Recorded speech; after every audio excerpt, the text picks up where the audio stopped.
O'clock right here on UJFM branch. If you just tuned in, perfect timing. Perfect timing. We are at the Auckland Park Kingsway campus.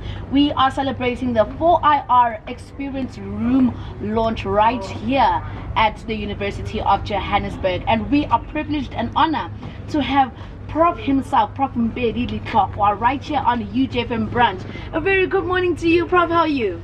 Good morning, I'm well, and how are you? It's always great to be on UJFM. We're always honored to have you amongst us. Can you please chat to us a little bit about the idea of the 4IR Experience Room and why is it being launched here? Yeah, this is, an idea that started a few years ago, but COVID intervened from what I've gathered from the Dean of the Faculty of Engineering and the Built Environment. Okay. And as they say, seeing is believing, and if you have a lab like this, students can learn and see what is happening behind the scenes. Yes. And hopefully when they graduate, they can start their own businesses, install this type of technology, and take our country forward. Definitely. I like that. I like that the institution is actually all about 4IR, like very innovative and always thinking about the future. So is this only going to benefit engineering students or the university as a whole? Not at all. I mean, this is for anyone at UJ who's interested to come and see what this partnership, is all about. This is a partnership between UJ, Faculty of Engineering and the Built Environment, and Schneider Electric, to come and understand what these technologies are all about. We are a University of the Fourth Industrial Revolution, and our view is that 4IR technologies should impact society in a positive manner. And with this type of laboratories, we can demonstrate that. All right, so what exactly is the launch about? Is it like virtual reality? Heard my colleague mentioning the laser. Can you please just explain that for the listener? Yeah, there's a mix of things that you can touch and see in action. When I was in there, I saw a 3D printer busy printing a model. I don't know of what. Wow. Initially, I thought it was teeth, but they said no, it's not teeth.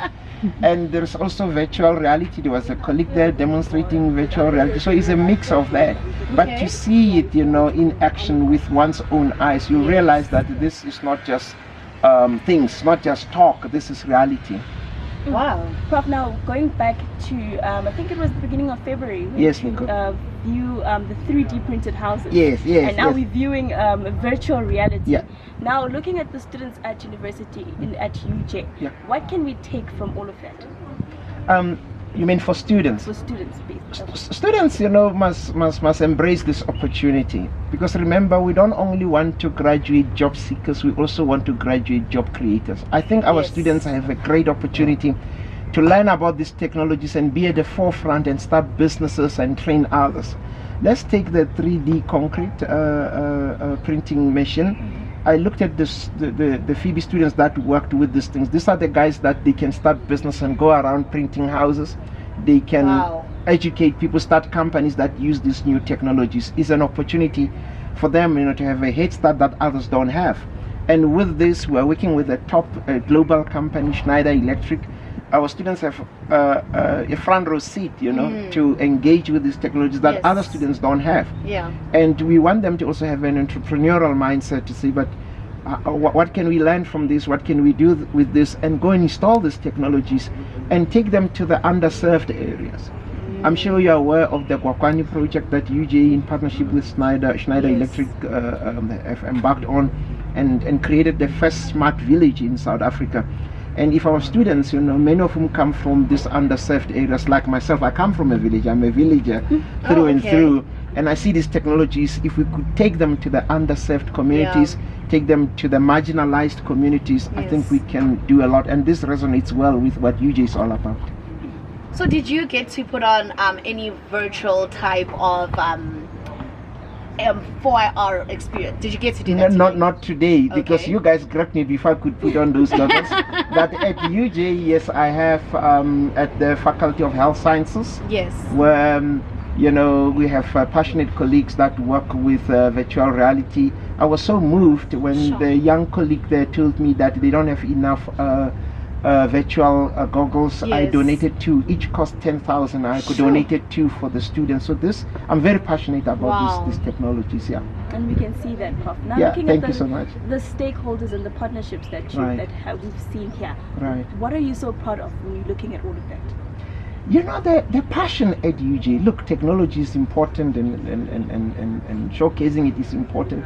But I notice from the colleagues here that it's not just a job. People are passionate about this. it. Their hearts Yes. are in this. And that is important. We've got people who showcase some of these technologies, which is about look at how special we are. Yes. And that technology does nothing for common people. And here colleagues are passionate about transforming lives through these 4IR technologies. And that is what excites me. And I'm also a passionate person, as you might have realized. So we are like a match made in heaven. Beautiful, Prof. Any final comments just before you leave, Prof? Yeah, I want to say to you guys, keep the good work up. And for the UJ community, we're going to build on the great work that has been done by Yes. the university and the former Vice Chancellor. But we are also going to be more deliberate in how we use 4IR technologies to improve the lives of ordinary people. We are going to talk about and work on 4IR for societal impact. And that's how we wrap up the interview. Thank you so much, Prof Mpedi. It's been an honor to have you right here at UJFM. And that's how we wrap up the interview right here on UJFM Brunch. If you missed the interview, if you just walked in, I told you, you always have to be sure about your time management. It is exactly 48 minutes after the hour, 11 o'clock. Stick around. We've got another interview. Please tell your brother's friend to tune in. Back into the music. We'll be back after this.